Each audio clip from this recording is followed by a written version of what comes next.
Kasi kawawa kasi mahina na. May katulong ka nga, kukuhaan ka nga ni Daday, di ba?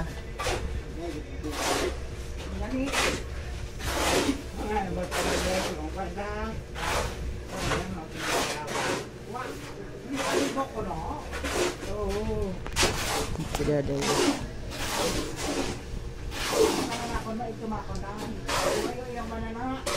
Sama ka na lang kasi sa Manila, Nay. Ayaw ko. Bakit? Ay kahit na ganito yung bahay namin eh. Ganda na nga ng bahay mo eh. Eh kahit ganito nga eh, hindi ko na iwanan. Ibenta na lang natin. Ay, naku. Bakit ayaw mo?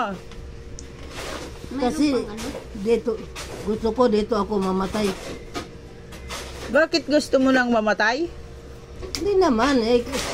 Siyempre, hindi naman maari na hindi ka mamatay. Pero hindi maawayan yung kukunin ni Daday na katulong. Ay, wala.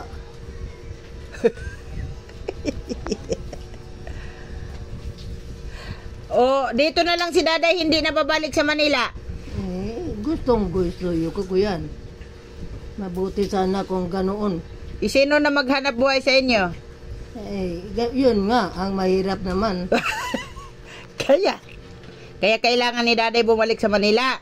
Siyempre, paano kami kung walang maghahanap buhay? Okay na yun. Itago na natin. Doon ka kay Eden. Ayaw ko. Bakit? Dito lang ako sa bahay.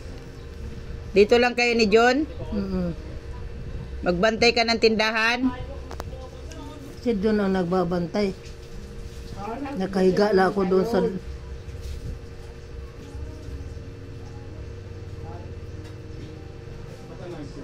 salas. Mihiga lang. Gusto mo mamasyal tayo? Ayaw ko. Punta tayo sa Boracay. Kung